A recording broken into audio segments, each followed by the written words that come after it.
രാഹുൽ, കേരളത്തിൽ നിന്നുള്ള ബി.ജെ.പിയുടെ ഒരേ ഒരു എം.പി നമ്മുടെ സുരേഷ് ഗോപി സർ ഒരു പുതിയ ആവശ്യവുമായിട്ട് മുന്നോട്ട് വന്നിട്ടുണ്ട്. അദ്ദേഹം ആവശ്യപ്പെടുന്നത് അദ്ദേഹത്തിന് ഗുരുവായൂരപ്പനെ സേവിച്ച് ചെറുതായിട്ട് ദേവസ്വം ബോർഡിന്റെ ചെയർമാനായിട്ട് കുറച്ച് നാൾ ഇങ്ങനെ ജീവിച്ച് മരിക്കണം, അതാണ് എൻ്റെ ആഗ്രഹം എന്നാണ് അദ്ദേഹം പറയുന്നതിൽ. ആവശ്യമുണ്ടല്ലേ?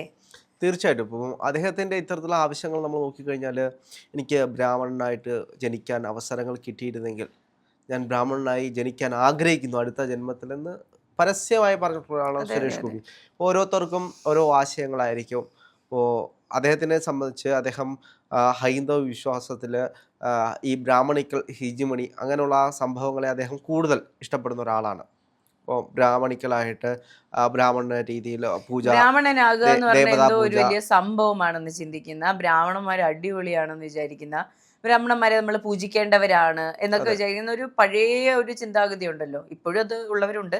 എന്നാലും പണ്ടുണ്ടായിരുന്ന, നമ്മൾ മാറ്റിക്കളയാൻ ശ്രമിച്ചുകൊണ്ടേയിരിക്കുന്ന ആ അല്ല, ചിന്താഗതി ദേവന്റെ ഇപ്പോഴും ജീവിക്കുന്നു. ഏറ്റവും അടുത്ത ആൾ അങ്ങനെയാണല്ലോ. ഈ ദേവതാ സങ്കല്പത്തിൽ കൊണ്ടു നടക്കുന്ന ഈ പൂജാരിമാരെ പറയുന്നത് ദേവന്റെ ഏറ്റവും ഉം. അടുത്ത് നിൽക്കുന്ന ആൾ. പക്ഷേ ഇന്ന് നമ്മൾ നോക്കിക്കഴിഞ്ഞാൽ ഏറ്റവും കൂടുതലും മോശത്തരം കാണിക്കുന്നതും ദേവനെ ഏറ്റവും മോശമായി കൊണ്ടു നടക്കുന്നതും പലപ്പോഴും പല പൂജാരിമാരും തന്നെയാണ്. കാരണം എന്ന് വെച്ച് കഴിഞ്ഞാൽ നമുക്കറിയാം, ഈ പൂജാരിമാരെ എല്ലാം സാധാരണപ്പെട്ട മനുഷ്യർ കാണുന്നത് ദൈവത്തെ പോലെ തന്നെയാണ്. പലപ്പോഴും പൂജാരിമാരോട് വന്നിട്ടാണ് ഇവരുടെ സങ്കടങ്ങളും മറ്റു കാര്യങ്ങളും എല്ലാം പറയുന്നത്. പക്ഷേ ഇതിനെ ചൂഷണം ചെയ്യുന്ന ഒരു പറ്റം പൂജാരിമാരുണ്ട്. അതൊരു യാഥാർത്ഥ്യമാണ്. ഇപ്പോൾ എല്ലാ ബ്രാഹ്മണരും നല്ല ആളുകളൊന്നും അല്ല.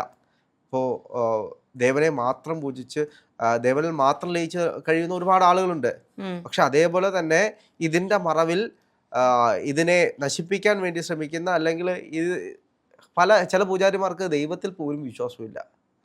പിന്നെ സാമ്പത്തികമായിട്ട് പൈസ കിട്ടുന്നതുകൊണ്ട് അങ്ങനെ പോകുന്ന ഒരുപാട് ആളുകളുണ്ട്. അതെ, ഇതെല്ലാം നമ്മൾ വലിയ സർവമായ സിനിമയിലൊക്കെ കണ്ടതുപോലെ പൂജാരിയുടെ ജോലി ചെയ്താൽ കുറച്ച് പണം കിട്ടും, ഫിനാൻഷ്യലി സ്റ്റേബിൾ ആകാൻ വേണ്ടി നിവിൻ പോളി ചെയ്യുന്നത് പോലെയൊക്കെ. പക്ഷേ സുരേഷ് ഗോപിയുടെ കാര്യം എടുത്ത് നോക്കുകയാണെങ്കിൽ ഈ പറഞ്ഞ ഫിനാൻഷ്യൽ ബെനിഫിറ്റ്സ് ഒന്നുമല്ല, അതിൽ എന്തോ ഒരു ദൈവികമായ ഒരു സംഭവം, അതെ, ഒരു ദേവന്റെ അപ്പർ അടുത്ത് ഹാൻഡ് നിൽക്കുന്ന ആൾ. ഉണ്ട് എന്നുള്ളൊരു തോട്ട് ഉണ്ട്. അതുപോലെ തന്നെ ഈ സുരേഷ് ഗോപി ഈ പറയുന്നത് പോലെ പുള്ളി ഹൈന്ദവ മതവിശ്വാസത്തിൽ ജീവിക്കുന്ന, ജീവിച്ച ആൾ തന്നെയാണ്. അതിൽ വിശ്വസിക്കുന്നതിൽ ഒരു തെറ്റൊന്നുമില്ല. പക്ഷെ അദ്ദേഹത്തിന് ഒരു ഒരു രാജാവാണെന്നൊരു തോന്നലില്ലേ പുള്ളി എന്തോ വലിയ സംഭവമാണ്, എല്ലാത്തിനും മുകളിലായി നിൽക്കുന്ന ഒരാളാണ് ഞാൻ എന്നൊരു തോന്നൽ അദ്ദേഹത്തിനുണ്ട്. അത് തന്നെയാണ് പലപ്പോഴും നമ്മൾ പലപ്പോഴും കണ്ടിട്ടുള്ളത്. എന്നെ വിമർശിക്കാൻ പാടില്ല എന്നൊരു ശൈലി സുരേഷ് ഗോപി പലപ്പോഴും സ്വീകരിക്കാറുണ്ട്. വിമർശിച്ച് പോയി കഴിഞ്ഞാൽ അതിൽ ഞാൻ തെറ്റുകാരനല്ല എന്നൊരു ബോധം പലപ്പോഴും സുരേഷ് ഗോപിയെ സംബന്ധിച്ച്, ഞാൻ വിമർശിക്കപ്പെടേണ്ട ആളല്ല, ഞാൻ ചെയ്യുന്നത് മാത്രമാണ് ശരി എന്നുള്ളൊരു രീതി അദ്ദേഹത്തിനുണ്ട്. ഇപ്പം അദ്ദേഹത്തിനെ വിമർശിക്കുന്ന പ്രധാനപ്പെട്ട കാരണം അദ്ദേഹം കേന്ദ്രമന്ത്രിയാണ്, ഒരു ജനപ്രതിനിധിയാണ്. ജനപ്രതിനിധികളെ ചോദ്യം ചെയ്യാൻ ജനങ്ങൾക്ക് അവകാശമുണ്ട്.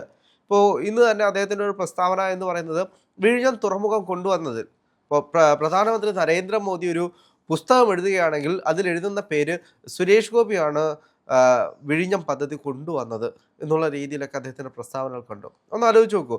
അപ്പോൾ നമുക്കറിയാം എങ്ങനെയാണ് വിഴിഞ്ഞം പദ്ധതി വന്നത്, എന്താണ് അതിൻ്റെ രാഷ്ട്രീയം എന്നെല്ലാം നമുക്കറിയാവുന്ന കാര്യമാണ്. അതെ, അതെ. അപ്പോൾ ഇത്തരത്തിലാണ് അദ്ദേഹത്തിൻ്റെ പല പ്രസ്താവന. ഇപ്പോൾ ദേവസ്വം ബോർഡിൻ്റെ പ്രസിഡന്റ് ആവുന്നത് എന്തിനാണ്? ദേവനേക്കാൾ മുകളിൽ, അല്ലെങ്കിൽ ദേവന്റെ എല്ലാ കാര്യങ്ങളും ഞാൻ തന്നെ നോക്കും, അങ്ങനെ ഒരു രീതിയിലാണ് അദ്ദേഹം. സേവിച്ചിരിക്കണമെന്നൊക്കെ പറയുമ്പോൾ അങ്ങ് ഭക്തിയുടെ അങ്ങ് നിറകൂടാവുകയാണ്. ഇതുപോലെ വിഴിഞ്ഞത്തിന്റെ ക്രെഡിറ്റ് എടുക്കാൻ വീണ്ടും അദ്ദേഹം ശ്രമിച്ചുകൊണ്ടിരിക്കുമ്പോൾ എനിക്ക് ഓർമ്മ വരുന്നത് കൊച്ചി മെട്രോയിൽ കയറിയിരുന്ന് പോയൊരു വലിയ അദ്ദേഹത്തെയാണ്. അദ്ദേഹം പിന്നീട് ഇപ്പോഴും താഴെ ഇറങ്ങിയിട്ടില്ല തോന്നുന്നു. ഇപ്പോഴും ആ പ്രയോഗങ്ങൾ നമ്മൾ എപ്പോഴും ഉപയോഗിക്കാറുണ്ട്. അതെ, ട്രോളുകളിലായാലും മീമുകളിലായാലും നമ്മൾ എപ്പോഴും ഉപയോഗിക്കാറുണ്ട്. അല്ല, അപ്പോ അദ്ദേഹത്തിന്റെ അപ്പോ പേരിലൊരു സുരേഷ് ഗോപിയോട് പറയാനുണ്ട്, നാശത്തിലേക്കാണ് നിങ്ങളുടെ അദ്ദേഹത്തിന്റെ പോക്ക്. പേരിലൊരു ഇമോജി വരെ വന്നിട്ടുണ്ടായിരുന്നു. എക്സാക്ട്ലി. ഇപ്പോഴും അദ്ദേഹം ആ രീതിയിലാണ് ആളുകൾ പറയുന്നത്. ആ ട്രോൾ ഇറങ്ങിയ സമയത്തൊക്കെ ബാഹുബലിയുടെ ഇതിനകത്ത് വരെ പുള്ളിയുടെ തലയൊക്കെ വെച്ച ട്രോള് വരുമായിരുന്നു. അതെ. അപ്പോൾ അതേപോലെ തന്നെയാണ് സുരേഷ് ഗോപിയെ സംബന്ധിച്ച്. ഇപ്പോൾ അദ്ദേഹത്തിന് ദേവസ്വം ബോർഡിന്റെ പ്രസിഡന്റ് ആവാം. ഇപ്പോൾ ഭക്തി കൂടി ഓരോ കാര്യങ്ങൾ ചെയ്ത ആളുകളൊക്കെ ഇപ്പോൾ എവിടെയാണ് എന്നൊരു ചോദ്യം കൂടെ ബാക്കിയുണ്ട്. ഇപ്പോൾ നമുക്കറിയാം, ശബരിമല സ്വർണ്ണപ്പാളി വിഷയവുമായിട്ട് ബന്ധപ്പെട്ട് ജയറാം അത്രത്തോളം ഭക്തിയുള്ള ഒരു മനുഷ്യനാണ്. ഭക്തി കൂടിപ്പോയതിൻ്റെ കുഴപ്പമാണെന്ന് തോന്നുന്നു. ശബരിമലയിലുള്ള സ്വർണ്ണപ്പാളി വീട്ടിൽ കൊണ്ടുവന്ന് പൂജ ചെയ്ത് അഭിവൃദ്ധിക്ക് വേണ്ടിയിട്ടാണല്ലോ ഇതെല്ലാം ചെയ്തത്. ദേവന്റെ ഏറ്റവും അടുത്തൊരു മുതൽ എൻ്റെ വീട്ടിലേക്ക് കൊണ്ടുവന്ന് പൂജ ചെയ്യാം എന്നുള്ളൊരു തോന്നലെത്തി അവസാനം മറ്റു വിഷയങ്ങളുമായി ബന്ധപ്പെട്ട് പോകേണ്ട ഒരു സാഹചര്യം ഉണ്ടായി. അപ്പോൾ ഭക്തി കൂടുന്നതും ഒരു വിഷയമാണ്. അതെ, ഇപ്പൊ എനിക്ക് തോന്നേ സുരേഷ് ഗോപി മത്സരിക്കുന്ന സമയത്തൊക്കെ അദ്ദേഹം ഒരു ഒരു മൃദു സമീപനമായിരുന്നു എല്ലാ കാര്യങ്ങളോടും ഉണ്ടായിരുന്നത്. ആദ്യമൊക്കെ വലിയ വിഷയമൊന്നും ഉണ്ടായിരുന്നില്ല. പക്ഷെ എനിക്കൊന്ന് ഈ അധികാര സ്ഥാനം കിട്ടിയതോടുകൂടിയാണ് അദ്ദേഹത്തിന് മറ്റേ ഹാലിളകുന്ന ഒരു രീതി ഉണ്ടായത്. പുള്ളി മറ്റേ മതിമറന്ന് പുള്ളിക്ക് തോന്നുന്നതൊക്കെ പറയുക, ആൾക്കാരുടെ മെക്കിട്ട് കയറുക, അങ്ങനെ പല സംഭവങ്ങൾ നമ്മൾ ഇപ്പോഴത്തെ സാഹചര്യത്തിൽ നമ്മൾ കാണുന്നുണ്ട്. അദ്ദേഹം എന്തൊക്കെയാണ് ഒരു മനുഷ്യരെല്ലാം പ്രജകളെ പോലെ അങ്ങോട്ട് മാറി നിൽക്കൂ, അങ്ങോട്ട് നടക്കൂ, കുട പിടിക്കാത്ത ആളെ തിരിഞ്ഞു നോക്കുന്നു, ഔദ്യോഗിക വാഹനം വരാത്തതുകൊണ്ട് ഓട്ടോയിൽ കയറി പോകുന്നു. അതിൽ പ്രത്യേകം ശ്രദ്ധിക്കേണ്ട കാര്യം എന്ന് പറയുന്നത്, ഈ ഓട്ടോയിൽ കയറി പോകുമ്പോൾ കൂടെ ഉണ്ടായിരുന്ന എനിക്ക് തോന്നുന്നു ഡ്രൈവർ ഗൺമാൻ ആണെന്ന് തോന്നുന്നു, അദ്ദേഹത്തെ ഫ്രണ്ടിലിരുത്തിയാണ് പോകുന്നത്. ആ ഓട്ടോയിൽ ഇച്ചിരി നീങ്ങിയിരുന്ന അപ്പുറത്തിരിക്കാൻ സ്ഥലമുണ്ട്. പുള്ളിക്ക് മൊത്തത്തിൽ ഒരു അധികാര മനോഭാവം, ഞാൻ ഒരു വലിയ ആളാണെന്നുള്ള ഒരു തോട്ട് അയാളുടെ ഉള്ളിൽ കിടന്നാൽ നമ്മൾ ആരും അറിയില്ല. പക്ഷെ അത് അയാൾ പ്രതിഫലിപ്പിക്കുന്നുണ്ട് അദ്ദേഹത്തിന്റെ പ്രവർത്തനങ്ങളിലൂടെ. അത് ജനാധിപത്യത്തിന്റെ മൂല്യബോധങ്ങളെ പറ്റി കൃത്യമായുള്ള അറിവില്ലാത്തത്. ധാരണയില്ലാത്തത്. എനിക്ക് ആരെയും വിമർശിക്കാം, എൻ്റെ കീഴിലാണ് എല്ലാവരും, എൻ്റെ പ്രജകൾ മാത്രമാണ്.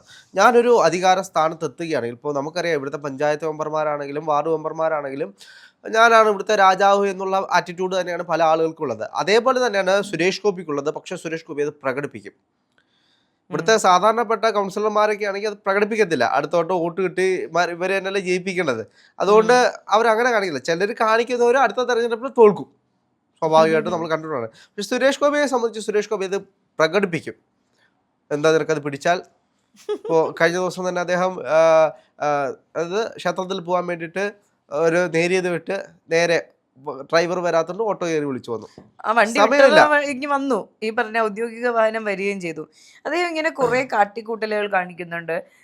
ശരിക്കും അദ്ദേഹത്തിന് വേണ്ടത് ഈ അധികാരങ്ങൾ തന്നെയാണ്. ഇപ്പോൾ MP ആയിരിക്കുന്നു, അടുത്ത തവണ MP ആവില്ല എന്നുള്ള കാര്യത്തിൽ അയാൾക്കും തൃശ്ശൂരിലുള്ള ആൾക്കാർക്കും കേരളത്തിലുള്ള ആൾക്കാർക്കും BJP-കാർക്കും എല്ലാവർക്കും പൂർണ്ണമായ ബോധ്യമുണ്ട് ഇനി വീണ്ടും MP ആകില്ല എന്നുള്ള കാര്യത്തിൽ. അപ്പോൾ ഇനി അടുത്ത പിടിയിലേക്ക് പോവുകയാണ്, എനിക്ക് ദേവസ്വം ബോർഡിന്റെ ചെയർമാനായിരിക്കണം. അല്ല, ദേവസ്വം ബോർഡ് ചെയർമാനായിട്ട് ഇരിക്കണമെങ്കിൽ അത് ഭരിക്കുന്ന പാർട്ടിയാണ് തീരുമാനിക്കുന്നത് ആരെ ആക്കണം ചെയർമാൻ. 2035 BJP ഭരണത്തിൽ വരുമെന്ന് അവർ അവകാശപ്പെടുന്നുണ്ട്. ഇപ്പോൾ എനിക്ക് മനസ്സിലാക്കാൻ കഴിഞ്ഞൊരു വിഷയം എന്ന് പറയുന്നത്, അപ്പുക്കുട്ടൻ വള്ളിക്കുന്ന് എന്ന് പറയുന്ന പഴയകാല ഒരു കമ്മ്യൂണിസ്റ്റ് പ്രവർത്തകരുണ്ട്. VS-ന്റെ ഒക്കെ കൂടെ നടന്നിരുന്ന ഒരാളാണ്. ദേശാഭിമാനിയുടെയൊക്കെ അസോസിയേറ്റ് എഡിറ്റർ ആയിരുന്ന ഒരാളാണ്. അദ്ദേഹത്തിനൊരു സ്റ്റേറ്റ്മെൻ്റ് ഉണ്ട്. പിണറായി വിജയൻ്റെ കാലഘട്ടത്തിലാണ് ഇവിടെ RSSുമായിട്ട് കൃത്യമായിട്ട് അജണ്ട സെറ്റിൽമെൻറ്റ് ചെയ്തു RSSുമായിട്ട്. അത് അന്ന് ചെയ്തത് എന്താണെന്ന് വെച്ച് കഴിഞ്ഞാൽ BJP-യുടെ നേതാക്കന്മാരെ മുഴുവൻ ഒഴിവാക്കി RSSുമായിട്ട് ഡയറക്റ്റ് മീറ്റിംഗ്, ഇത്ര സീറ്റുകൾ ഞങ്ങൾ നിങ്ങൾക്ക് തീരെഴുതി തരുമെന്നുള്ളൊരു സെറ്റിൽമെൻറ്റിലേക്ക് എത്തിയെന്ന്. അദ്ദേഹത്തെ പോലൊരു നേതാവ് അത്തരത്തിലൊരു വിമർശനം ഉന്നയിക്കണമെങ്കിൽ അതിനെന്തെങ്കിലും ഇല്ലാതെ ഇരിക്കില്ല. കാരണം എന്ന് വെച്ച് കഴിഞ്ഞാൽ നിങ്ങളറിയാത്ത EMS എന്ന് പറയുന്ന അങ്ങനൊരു പുസ്തകം അദ്ദേഹം എഴുതി എന്നാണ് എനിക്ക് തോന്നുന്നത്. അപ്പോൾ അദ്ദേഹത്തിനെ പോലെ സീനിയർ കമ്മ്യൂണിസ്റ്റ് നേതാവായിട്ടുള്ള ഒരാളാണ് പറയുന്നത് ഇത്തരത്തിലുള്ള വിമർശനം. മോദിയുമായിട്ടുള്ള പിണറായി വിജയൻ്റെ ഡയറക്റ്റ് ബന്ധങ്ങൾ, അതിലുണ്ടായിട്ടുള്ള സെറ്റിൽമെൻറ്റുകൾ, ഈ കേസുകൾ, ഇത്തരത്തിലുള്ള കാര്യങ്ങളുമായി അദ്ദേഹം വിശദമായിട്ട് പറയുന്നുണ്ട്. അപ്പോൾ ഇത്തരത്തിലുള്ള നേതാക്കന്മാർ ഇത് തുറന്നു പറയുമ്പോൾ ഇവിടെ സെറ്റിൽമെൻറ്റ് നടന്നിട്ടുണ്ടോ എന്നതൊരു യാഥാർത്ഥ്യമായിട്ട് നമ്മുടെ മുന്നിൽ നിലനിൽക്കുന്നുണ്ട്. അതെ, ഇപ്പം നമ്മളിരുന്നിങ്ങനെ അദ്ദേഹം ചെയർമാനാകും, ഗുരുവായൂരപ്പനെ സേവിക്കും എന്നൊക്കെ പറഞ്ഞ് നമ്മൾ തമാശിക്കുന്നുണ്ടെങ്കിലും ചിലപ്പോൾ ഈ വരുന്ന രാഷ്ട്രീയ സാഹചര്യത്തിൽ അത് നടന്നില്ല എന്ന് വരില്ല. എനിക്ക് തോന്നുന്നു വെറുതെ വിടുവായുത്തം പറയുന്ന ഒരു നേതാവല്ല ഈ പറഞ്ഞ അപ്പുക്കുട്ടൻ വള്ളിക്കുന്ന് എന്ന് പറയുന്ന വ്യക്തി. അദ്ദേഹം കൃത്യമായി പഠിച്ച കാര്യങ്ങൾ അറിയുന്ന കാര്യങ്ങൾ പറയുന്ന ഒരു വ്യക്തിയാണ്.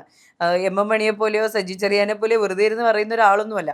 അപ്പം അദ്ദേഹം പറയുന്ന കാര്യത്തിൽ കഴമ്പുണ്ട് എന്നുള്ളത് 100% യാഥാർത്ഥ്യമാണ്. BJP CPM കൂട്ടുകെട്ടുണ്ട്, ഒരു അണ്ടർപാസ് ഉണ്ട് എന്നുള്ളത് ഏറെക്കുറെ വ്യക്തമാണ്. അപ്പോൾ അങ്ങനെ ഇരിക്കുകയാണെങ്കിൽ ഈ പറയുന്നത് പോലെ അടുത്തൊരു സർക്കാർ ഇത്തവണ വന്നില്ലെങ്കിലും അടുത്തൊരു തവണ പിണറായി സർക്കാർ CPM-ന് ഇടതുപക്ഷത്തിന്റെ സർക്കാർ രൂപീകരിക്കുകയാണെങ്കിൽ ഈ പറഞ്ഞതുപോലെ സുരേഷ് ഗോപിക്ക് ഈ ഒരു സ്ഥാനം കൊടുക്കില്ല എന്ന് നമുക്ക് ഒരിക്കലും പറയാൻ കഴിയില്ല. അതെ, നമുക്കതൊന്നും പറയാൻ പറ്റില്ല. പിന്നെ ഈ പറഞ്ഞതുപോലെ ചിലപ്പോ സുരേഷ് ഗോപി CPM-ലേക്ക് വന്നാലോ, അതും ഒരു ചോദ്യചിഹ്നമാണ്. ഇനി അടുത്ത തെരഞ്ഞെടുപ്പിൽ സുരേഷ് ഗോപി CPM-ന്റെ അധികാരമാണ് അദ്ദേഹത്തിന് ഏറ്റവും വലുതെങ്കിൽ അദ്ദേഹത്തിന് അത് സാധിക്കും എന്നുള്ളതാണ്. തീർച്ചയായിട്ടും.